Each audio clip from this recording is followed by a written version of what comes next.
Senators will take their seats. All persons not entitled to the privilege of the floor will please be seated in the gallery. The Senate will come to order.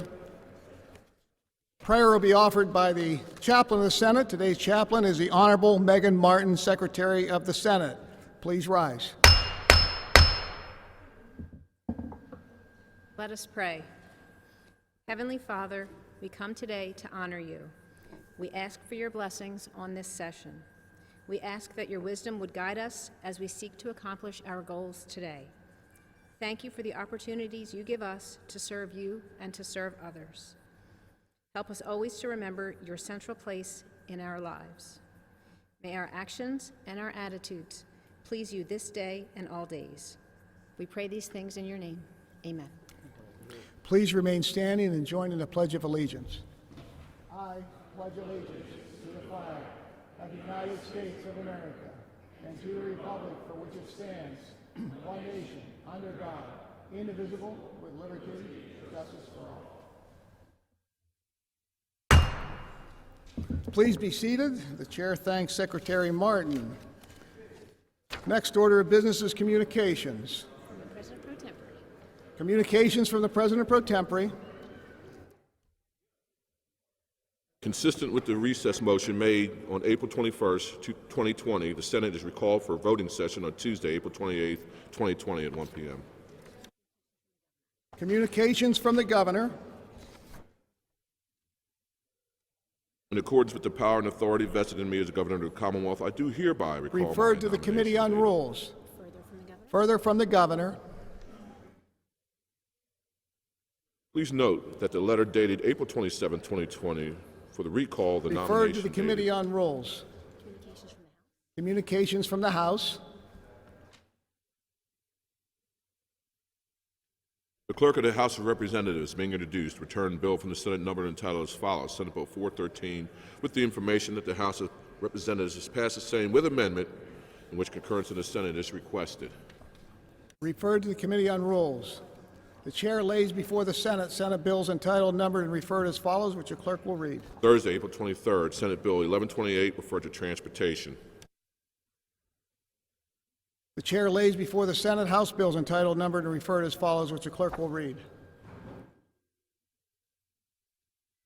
The Clerk of the House of Representatives, having communicated to present for concurrence the following bills, numbered and entitled as follows, which were referred to the following committees. Monday, April 27th, House Bill 1076, referred to Finance. Tuesday, April 28th, House Bill 437, referred to Judiciary. House Bill 896, referred to Urban Affairs and Housing. House Bill 974, referred to Finance. House Bill 1403, referred to Transportation. House Bill 1895, referred to Health and Human Services.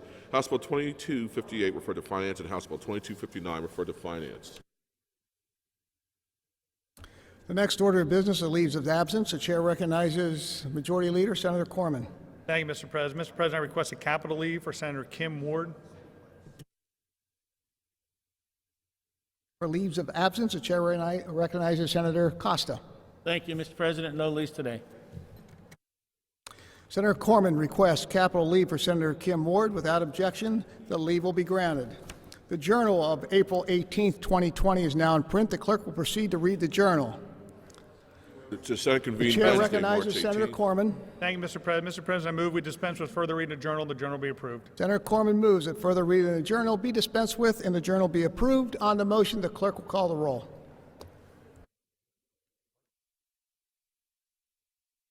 Argel. Aye. Arnold. Aye. Aye. Almond. Aye. Aye. Baker. Aye. Aye. Bartolotta. Aye. Aye. Blake. Aye. Aye. Boscola. Aye. Aye. Brewster. Aye. Brooks. Aye. Aye. Brown. Aye. Collette. Aye. Aye. Corman. Aye. Costa. Aye. Dinniman. Aye. Aye. DeSanto. Aye. Aye. Farnese. Aye. Aye. Fontana. Aye. Aye. Gordner. Aye. Haywood. Aye. Aye. Hughes. Aye. Hutchinson. Aye. Aye. Iavino. Aye. Aye. Carney. Aye. Aye. Killian. Aye. Langerholtz. Aye. Aye. Laughlin. Aye. Leach.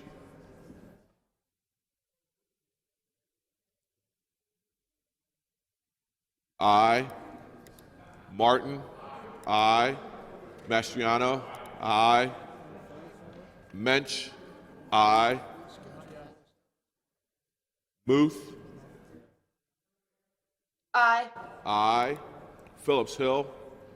Aye. Pittman. Aye. Regan. Aye. Aye. Sabatina. Aye. Aye. Senacero. Aye. Aye. Scavello. Aye. Schwank. Aye. Aye. Stefano. Aye. Street. Aye. Aye. Tartaglione. Aye. Aye. Tomlinson. Aye. Vogel. Aye. Aye. Ward Judy. Aye. Ward Kim. Aye. Williams Anthony H. Aye. Aye. Williams Lindsay. Aye. Aye. Y'all. Aye. Aye. Udicek. Aye. Aye. Scarnati. Aye. The vote on the motion, ayes 50, nays 0. The motion is carried and the journal is approved. Chair recognizes Senator Kim Ward has returned from leave. For announcements, the chair recognizes Senator Corman. Thank you, Mr. President. Mr. President, I request a recess of the Senate for the purpose of a series of off-the-floor committee meetings to be held here on the Senate floor, starting with the Rules Committee, followed by the Senate Appropriations Committee, followed by the Health and Human Services Committee, followed by the Transportation Committee. For the purposes of an off-the-floor meeting of the Rules Committee, followed by Appropriations, followed by Health and Human Services, followed by Transportation, the Senate will be at ease.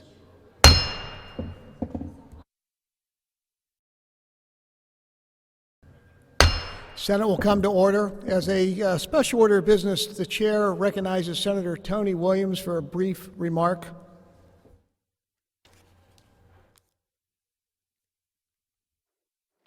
Thank you, Mr. President.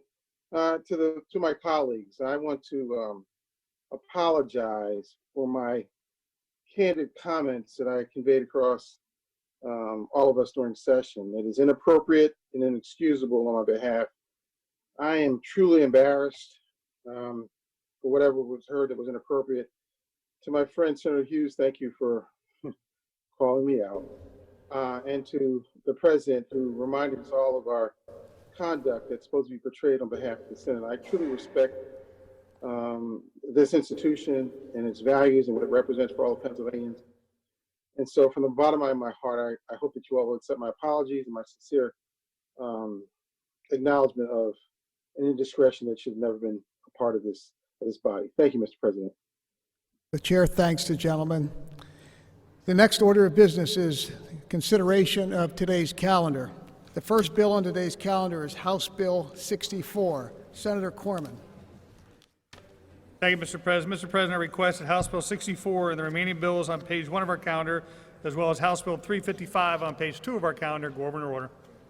Senator Corman requests that House Bill 64 on page 1 of today's calendar through and including House Bill 355 on page 2 of today's calendar go over in their order.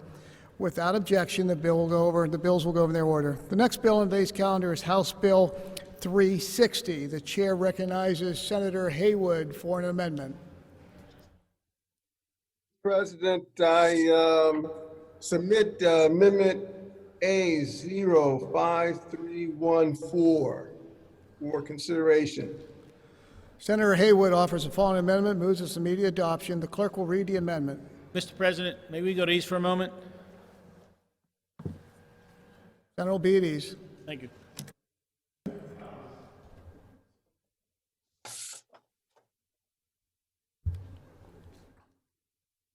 Amendment number A, 5314.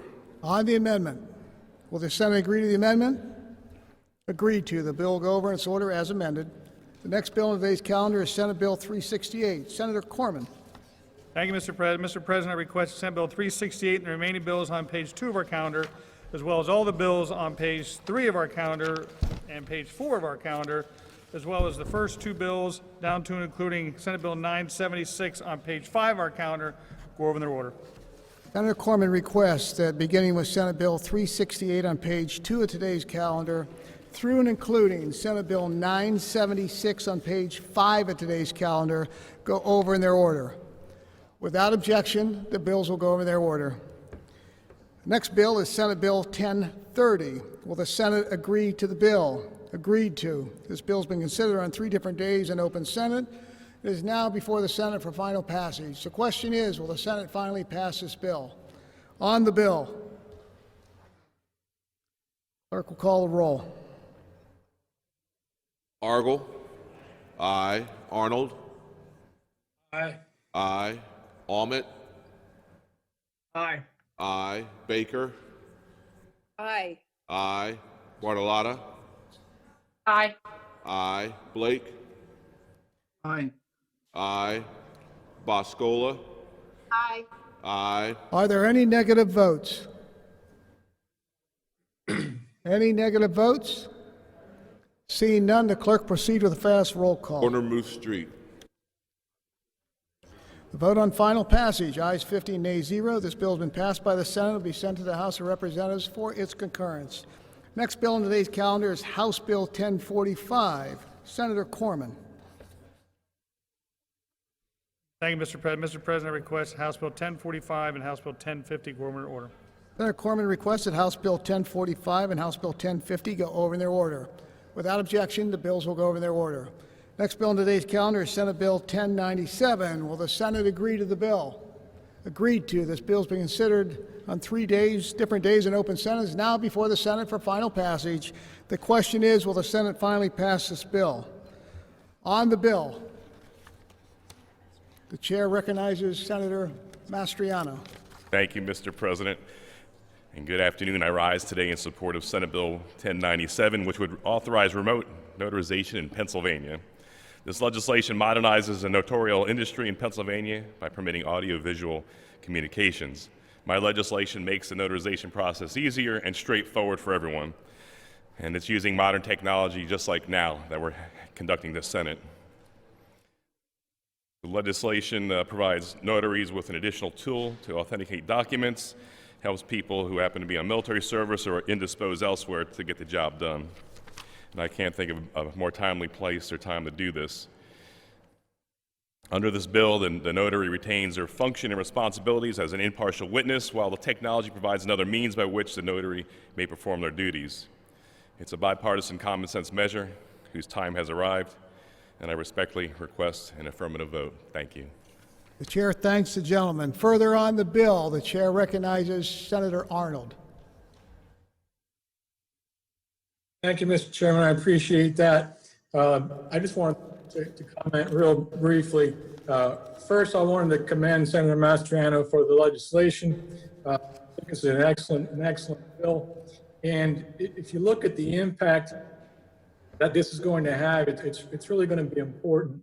The COVID crisis has caused tremendous problems in a lot of areas. One of them is in the legal system, where we haven't been able to get documents notarized is one of the problems, obviously, with wills, trusts, estates, deeds with the recorder of deeds office. We've been able to do trials. We've been able to do court hearings now remotely. It just makes sense to be able to notarize documents remotely as well. And I hope everybody will be against vote for this bill. The chair thanks the senator. Further on the bill, The clerk will call the roll. Argel. Aye. Are there any negative votes? Seeing none, clerk proceed to fast roll call. Corner Pittman Street. Vote on final passage. Ayes 50, nays 0. This bill has been passed by the Senate and be sent to the House of Representatives for its concurrence. Next bill on today's calendar is Senate Bill 1106. Senator Corman. Thank you, Mr. President. Mr. President, I move that Senate Bill 1106 be laid upon the table. Senator Corman moves that Senate Bill 1106 be laid upon the table. On the motion, all those in favor say aye. Those opposed, nay. The ayes have it, and the motion is carried. Next bill on today's calendar is House Bill 1210. Senator Corman. Thank you, Mr. President. Mr. President, I request that House Bill 1210 and House Bill 1379 on page 6 of our calendar, as well as the first 4 bills down to and including Senate Bill 207 on page 7 of our calendar, go over in their order. Senator Corman requests that, beginning with House Bill 1210 on today's calendar on page 6 through and including Senate Bill 207 on page 7 of today's calendar, go over in their order. Without objection, the bills will go over in their order. Next bill on the calendar is Senate Bill 258. Senator Corman. Thank you, Mr. President. Mr. President, I move that Senate Bill 258 be laid upon the table.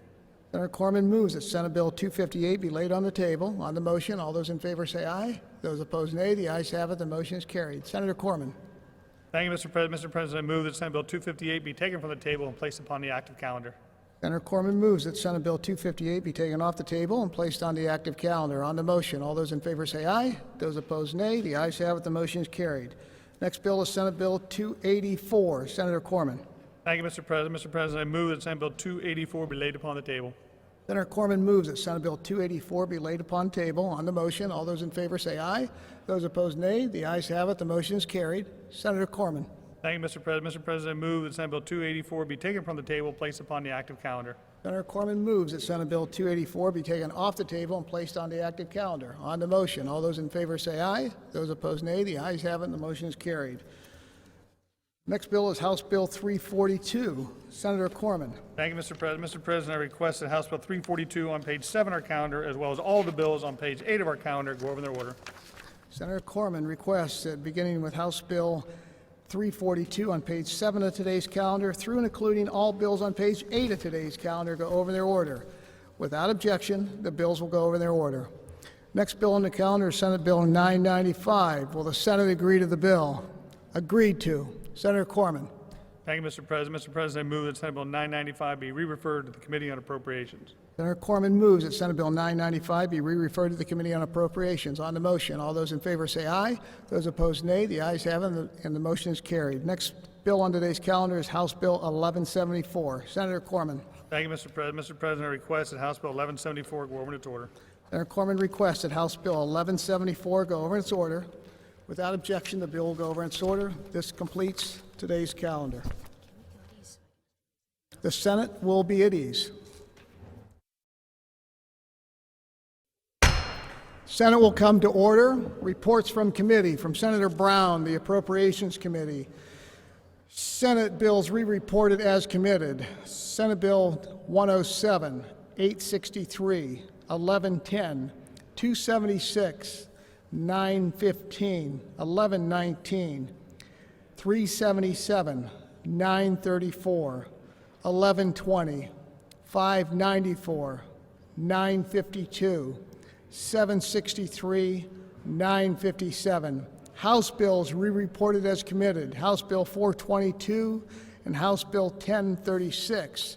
From Senator Corman, the Rules and Executive Nominations Committee. Senate bills re-reported as committed. Senate Bill 413. As a special order of business, the chair recognizes Senator Corman. Thank you, Mr. President. Mr. President, a special order of business, I call up supplemental calendar number 1 and ask for its immediate consideration. Senator Corman calls up as a special order of business supplemental calendar number 1. Without objection, we will proceed to consideration of supplemental calendar number 1. The first bill on today's calendar is Senate Bill 413. Senator Corman. Thank you, Mr. President. Mr. President, I move that the Senate do concur in amendments placed by the House in Senate Bill 413.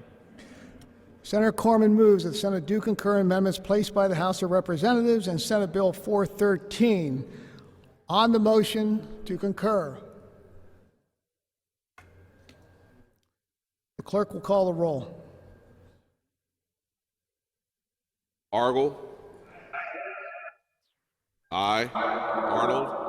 Are there any negative votes? Senator Hutchinson. Any other negative votes? Seeing none, the clerk proceed with a fast roll call. Gordon Ruth Street. The vote on concurrence, ayes 49 and nays 1. The amendments are concurred in, and the House will be so advised.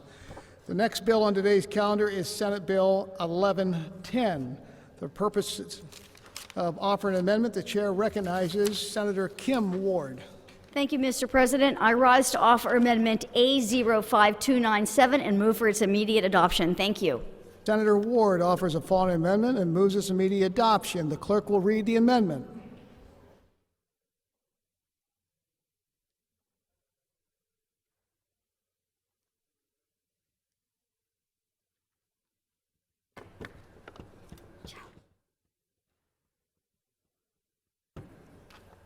Amendment number A, 5297. On the amendment, will the Senate agree to the amendment? Agreed to. For the purposes of offering an amendment, the chair recognizes Senator Haywood.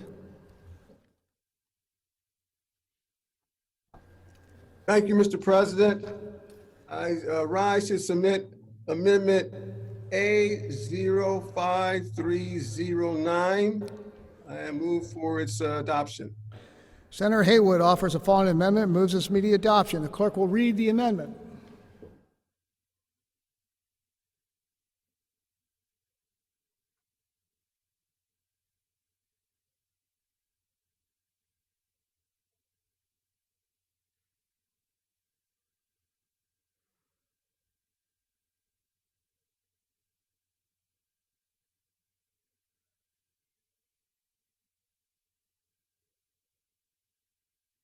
Amendment number A, 5309.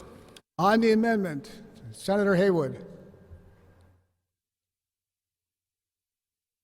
Thank you, Mr. President. I rise and ask my colleagues to reconsider their vote on this matter, which involves a challenging tension between our freedom and liberty on one hand and our desire to meet the legitimate concerns of first responders on the other. I fully recognize that first responders deserve and should have information about the address of a person who may have been subject to COVID-19. This is critical information for anyone going to any home, particularly a first responder who has taken on the risk associated with saving us from the spread of the virus, but also the risk of saving individuals to get them to health care that is so desperately needed. I believe that we can accomplish the goals and the objectives that the first responders have without giving up the precious freedom and liberty that we have earned through the protection of our individual identities and our individual freedoms. So my amendment has 3 parts. First, we would limit the personal identification to the address only of the individual who has been identified. The address allows first responders to know that before they get to the location, they need the precious PPE to protect themselves and others. This approach is common in many of the health departments already in counties by providing the address only. The personal identification information is not of any significant additional utility for the purposes of making sure individuals are prepared. It's not just that. With the release of this personal identifying information, it could unfortunately be subject to computer hacks and unfortunate disclosure, letting people know information that there is no need for them to know. That is the name of the individual who has been diagnosed. Second part of the amendment would limit the disclosure to the actual call. That it was only be for the call, the assignment, that event, that the information would be released, and nothing broader or bigger than the actual call for which the first responder is engaged. Last, the amendment and the third part is that the end of this information sharing would happen, that there would be an end. And the end that it would be accepted if you all agree to this legislation, this amendment, would be that the disaster declaration. So that when we get to the disaster declaration end, the information sharing would also end. Right now, we don't have a clear, that's not the end under the current legislation. So for these reasons, I ask my colleagues to support this amendment. Don't let this crisis steal our freedom. Thank you, Mr. President. The chair thanks the gentleman. Further on the amendment, the chair recognizes Senator Kim Ward. Thank you, Mr. President. I rise with several concerns regarding this amendment. To limit these provisions to only this current emergency disaster proclamation fails to recognize the importance of providing vital information in real time to our emergency responders, as Senate Bill 1110 will do. Or if the Commonwealth ever finds itself again facing a pandemic so dire that it requires the issuance of an emergency disaster proclamation by the governor. Whether it be COVID-19 or COVID-20 or COVID-21 or whatever could be the next significant communicable disease that warrants such an extreme response by the governor as an emergency disaster proclamation, our frontline emergency responders need to be provided with the information necessary to best protect themselves as they do their jobs.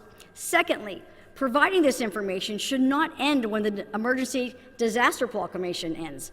The amendment being offered will allow the Department of Health to stop providing information regarding an individual's COVID-19 status to emergency responders once the emergency disaster proclamation ends. Mr. President, this is extremely short-sighted. COVID-19 will not stop being a highly communicable disease when the governor chooses to end the current emergency proclamation unless a vaccine or cure is found before that happens. I hope and pray both come sooner rather than later, but until it does, our emergency responders need to know as much information as possible to provide them with an individual's status. Emergency responders need this information because PPEs are still in very short supply, and sadly, our police, fire, and EMS have had to prioritize their use for those responses where they know COVID-19 is an issue. The information Department of Health will provide under Senate Bill 1110 will be a huge tool for them to do that. There is no guarantee the supply of PPEs will stabilize anytime soon or in the future, especially as calls to 911 are more than likely to increase as more people start to get back to work, back to shopping, and back on the roads. So for these reasons, I request a no vote on this amendment. Thank you. The chair thanks the senator. Further on the amendment.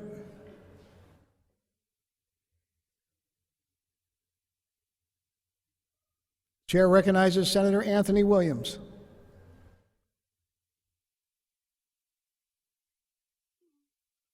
Thank you, Mr. President. I am always surprised at sometimes the activity on our floor, the positions we take. There's some members who decided to go to a rally recently that talked about opening up the state. They were arm in arm, hand to hand, face to face, against all the suggestions of the federal and state government, and probably recommendations from their local commissioners as well. So to suggest that my colleague who is recommending that which all of us have been told to do, be responsible without sacrificing the liberties and the Constitution of the Commonwealth and the United States, seem to be extraordinarily reasonable, rational, but most importantly, not hypocritical. I underscore hypocritical. This issue of freedom and liberties is fought for by all Americans, in particular, patriotic Americans. Those who believe that the individual should never be sacrificed for the larger nor the government. And certainly while I have great respect for first responders because I have them in my family, work with me, and certainly I represent them.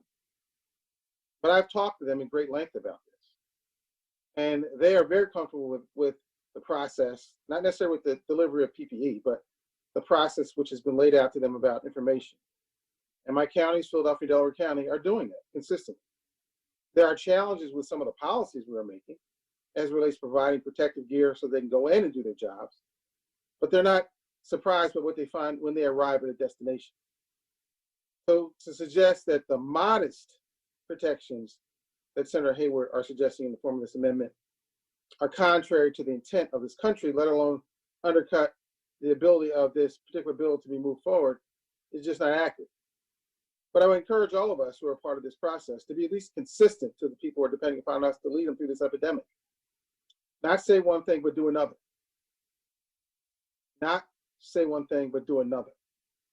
So if we're truly concerned about first responders, then we should not be sending people to rallies, standing toe to toe, and going back into counties where those first responders will probably have to deal with them later on. We should be suggesting to all people a consistent message. Social distancing still is important, but we don't have to do it by sacrificing your personal liberties that many of us fought for.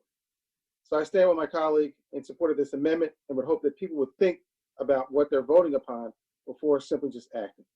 Thank you, Mr. President. The chair thanks the senator.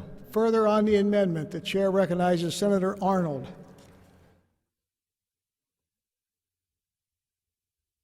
You know, I can't think of a first responder out there who would want to have less information when they arrive than more information. They want to have the most information they possibly can. All right, if we send a police officer to a home where we believe there's a armed robber holdup, we don't say, hey, it's that house over there. We tell them who the guy is if we know who it is. Because the more information our first responders have, the safer they're going to be. And to suggest otherwise shows, in my mind, a lack of understanding of what our first responders actually go through. It's dangerous, whether it's about COVID or any other matter that they're going there for. It is a dangerous, dangerous occupation to be a first responder. We've got to provide them all the information that we can of what they're going into. If we know there's a specific person in that house who has COVID, who's ill, who might be placing our first responders in jeopardy, they need to know who it is, period. Simply providing the address is not enough. What if that person's not in there? What if they encounter that person walking down the street, leaving the house? I mean, we just don't know. And we have to give them the information that we have. And I strongly recommend that we not include that amendment in the bill. Chair thanks the senator. Further on the amendment, the chair recognizes Senator Brooks. Some of the previous comments are completely mischaracterizing what is in this legislation. This legislation is to protect emergency responders, those on the front lines that are showing up at a home where they could have be met with very dangerous circumstances. To broaden the language that's not even in this legislation, talking about personal freedoms and, you know, all this information that's going to be shared, is completely a mischaracterization of this legislation.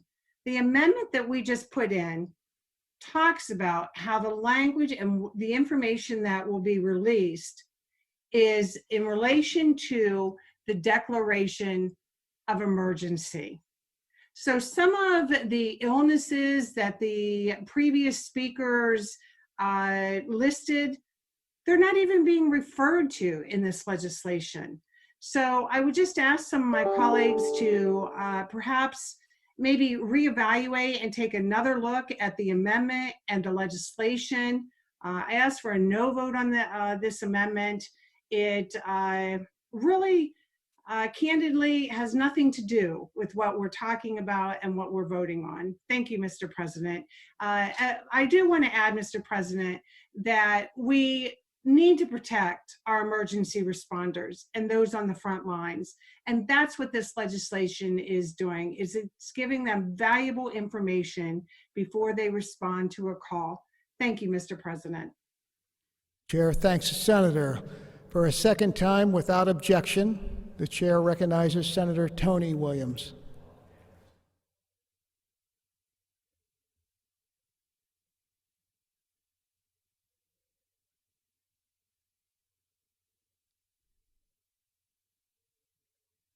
Mr. President, I'll pass. Thank you.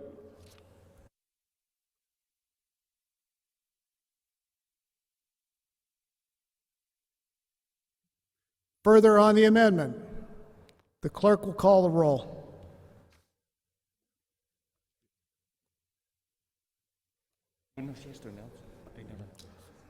Argel?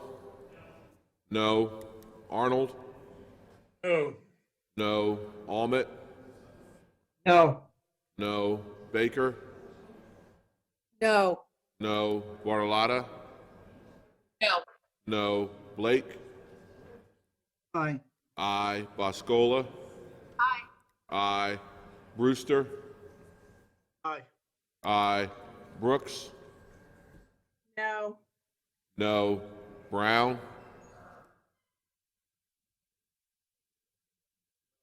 No. Collette? Aye. Aye. Corman? No. Costa? Aye. Dinneman? Aye. Aye. DeSanto? No. No. Farnese? Aye. Aye. Fontana?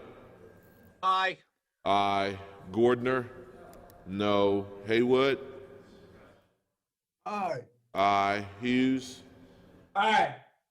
Aye. Hutchinson? No. No. Ivino? Aye. Aye. Carney?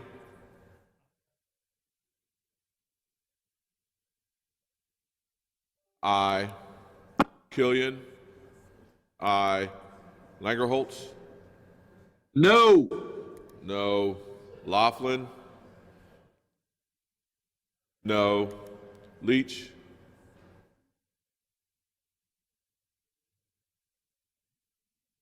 Leach?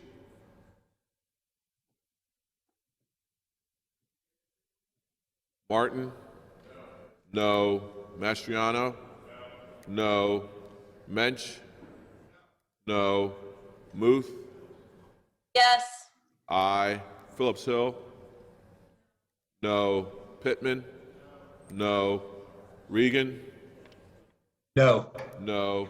Sabatina? Aye. Aye. Senicero? Aye. Aye. Scavello? Aye. Schwank? Aye. Aye. Stefano? No.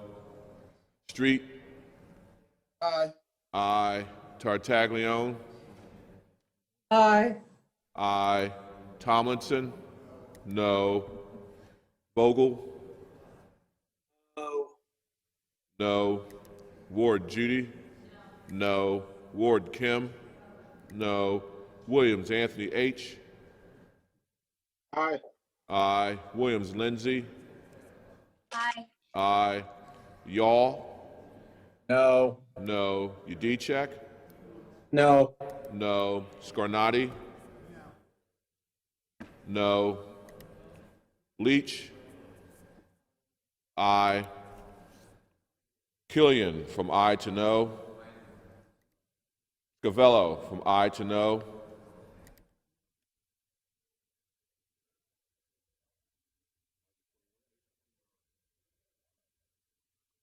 The vote on the amendment, ayes 21 and the nays are 29. The nays have it, and the amendment fails. This bill will go over in its order as amended. Next bill on today's calendar is Senate Bill 1119. Senator Corman. Thank you, Mr. President. Mr. President, I move that Senate Bills 1119 and 1120 be recommitted to the Judiciary Committee. Senator Corman moves that Senate Bill 1119 and Senate Bill 1120 be recommitted to the Judiciary Committee. On the motion, all those in favor say aye. Those opposed, nay. The ayes have it, and the motion is carried. This concludes supplemental calendar number 1. The chair recognizes Senator Ahmet.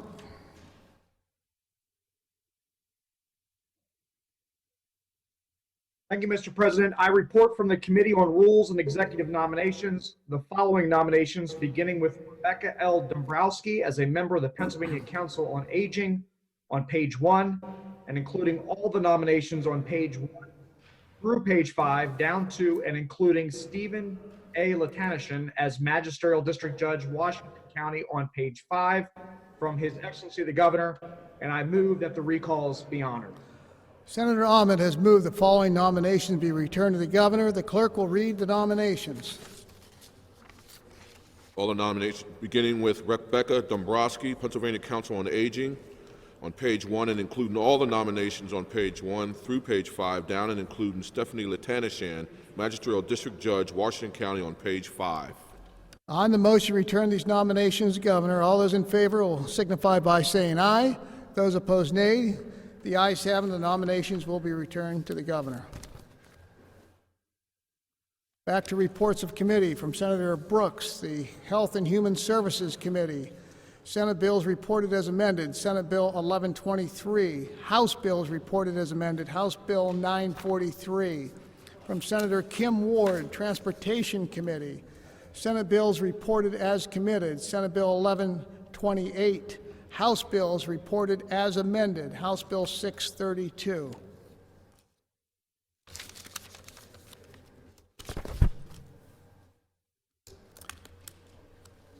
Does the chair hear a motion that the Senate proceed to the consideration of all bills from committee for the first time at today's session? Senator Judy Ward so moves. For the information of the members, the clerk will read the bill numbers. Senate Bill 1123, Senate Bill 1128, House Bill 943, and House Bill 632. Will the Senate agree to the bills? Agreed to. Announcements from the Secretary.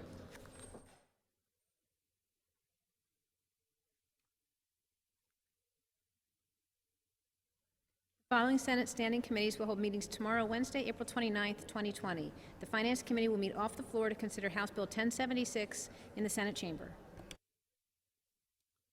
The next order of business is petitions and remonstrances. For the information of the members, Senator Tartaglione has submitted remarks for the record. The chair recognizes Senator Lindsey Williams.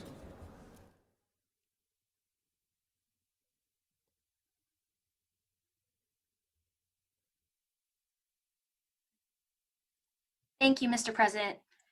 Every day I'm on the Senate floor, I wear my Senate pin and my Union Yes pin. I have done that every day since I've been sworn in. Today, I swapped out my Union Yes pin for my Workers' Memorial Day pin. Every day on April 28th, we recognize International Workers' Memorial Day. We remember those who have suffered and died on the job, and we renew our calls for workplace safety protections. Normally, there are actions at locations around the state where we gather together and read out loud the names of workers who lost their lives on the job. Due to COVID-19, that wasn't possible this year. But today we did something that hopefully honors their memory. The Senate Democratic Policy Committee, chaired by Senator Lisa Boscola, held a policy hearing for frontline essential workers that was co-hosted by myself and Senator Pam Iovino. I was raised in a union household, so I was taught that all work has value and that all workers should be valued. This global pandemic has only reinforced that idea for all of us. Or maybe, if you are someone who hasn't thought about that before, you are now learning how all work is interconnected and we depend on each other.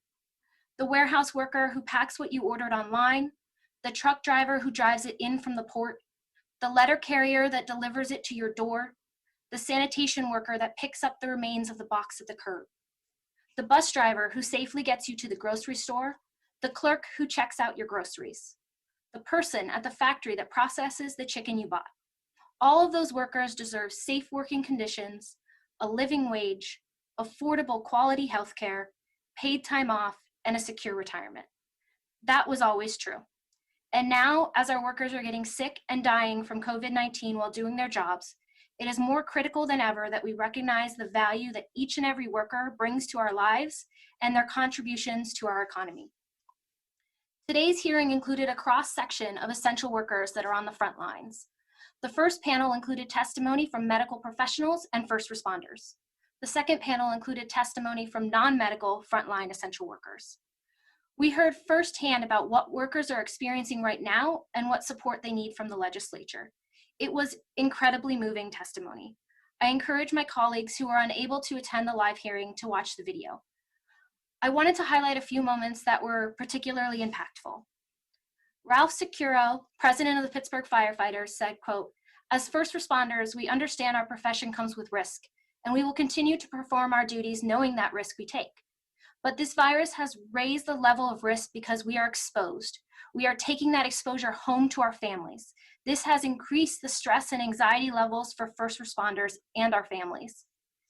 Hillary Rothrock, a home healthcare worker in Harrisburg who cares for her brother, said, quote, "The scariest part of this is because of lack of widespread testing, our workers could have the virus without symptoms. This means there's a reasonably good chance that we wouldn't be able to know which of us introduces the virus that will kill my brother or me before it's too late.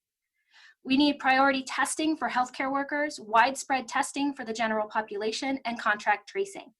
We also need PPE, and we need it now." She said there are 48,000 home healthcare workers in Pennsylvania, and they have no access to PPE.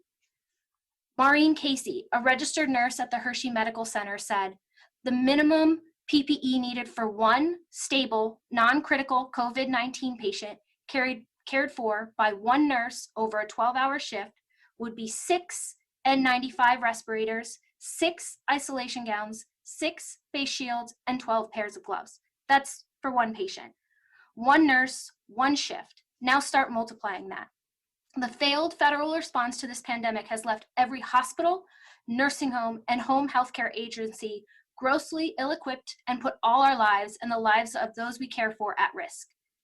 She also said that in some nursing homes, the situation is so dire that workers are forced to clean up residents without gloves and are wrapping themselves in trash bags because they don't have gowns.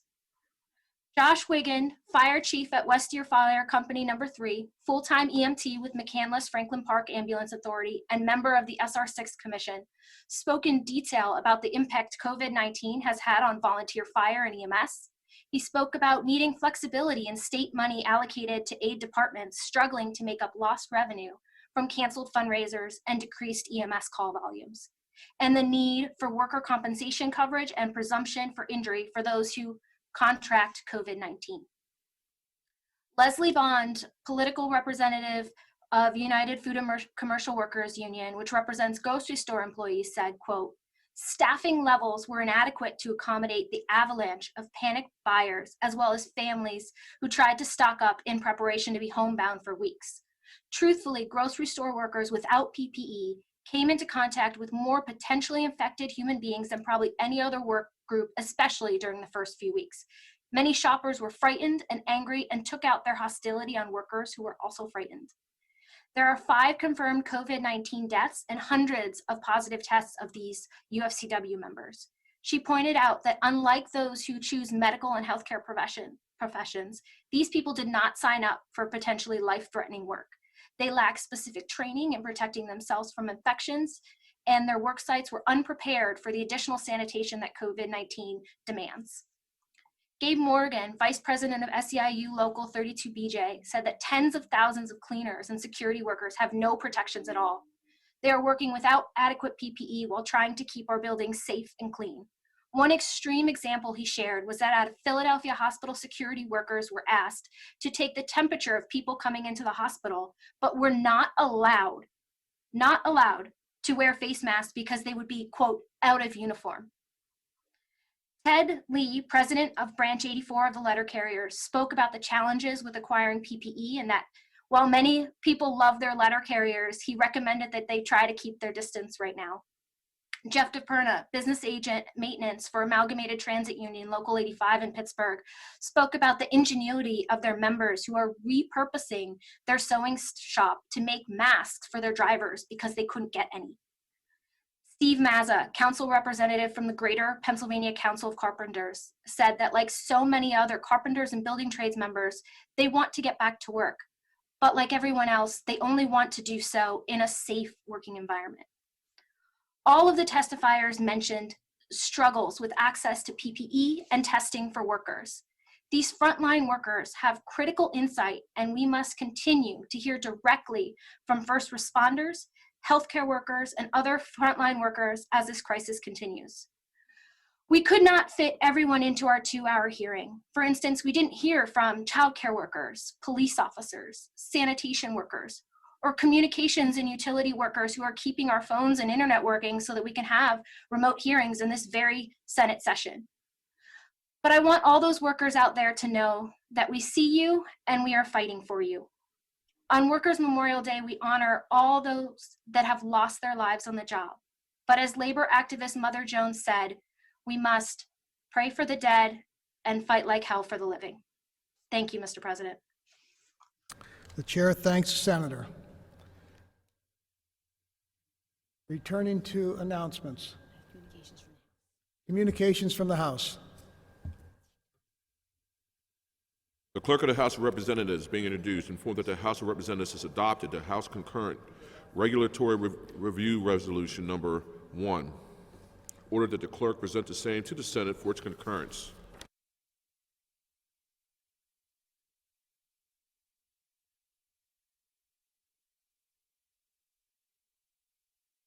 The chair lays before the Senate House resolutions entitled, numbered, and referred as follows, which the clerk will now read.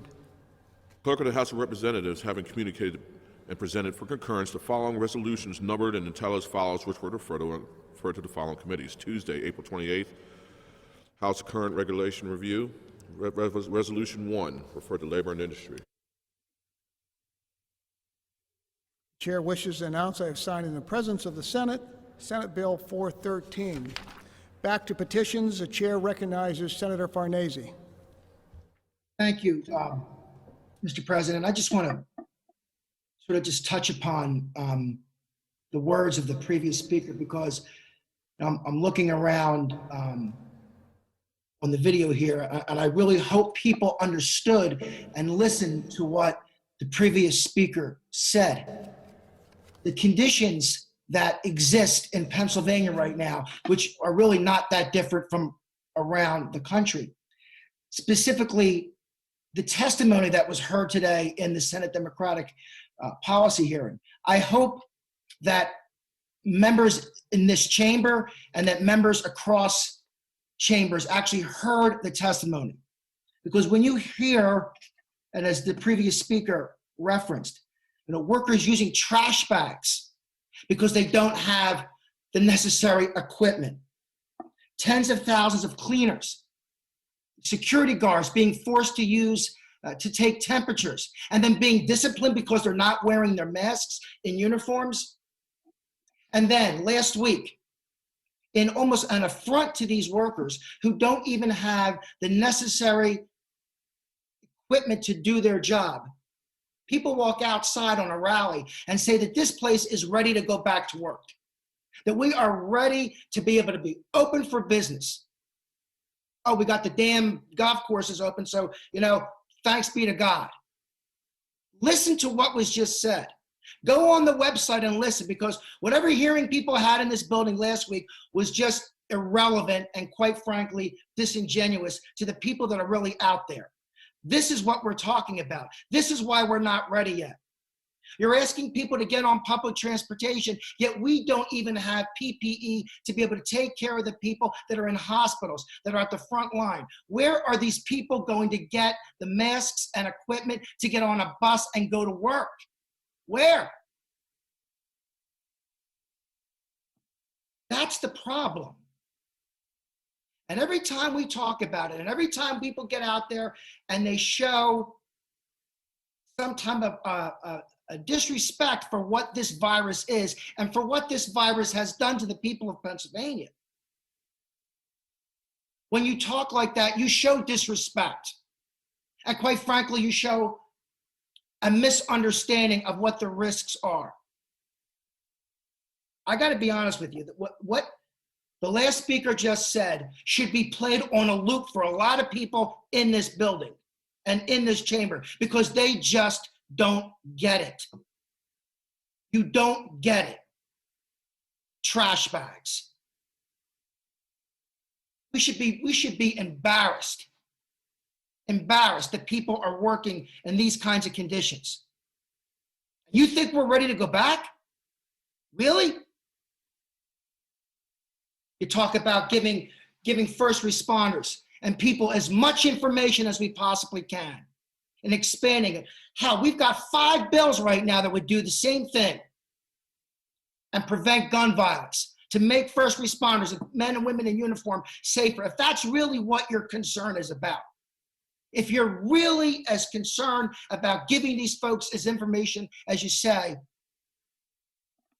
then we have bills to do that. But that's not what's at issue here.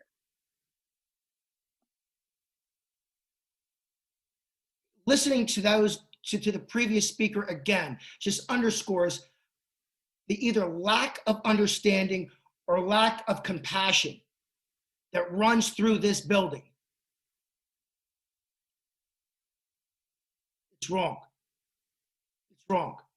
And listen to the previous speaker. Go on a website and check the damn thing out, because I'm telling you, people can learn something. You can learn something by listening. We are not ready. Thank you, Mr. President. The chair thanks the senator. For recess, the chair recognizes Senator Corman. Thank you, Mr. President. Mr. President, I move that the Senate do now recess until Wednesday, April 29, 2020 at 11 a.m. unless sooner recalled by the President pro tempore. It has been moved by Senator Corman that we do recess until Wednesday, April 29th, 2020 at 11 a.m.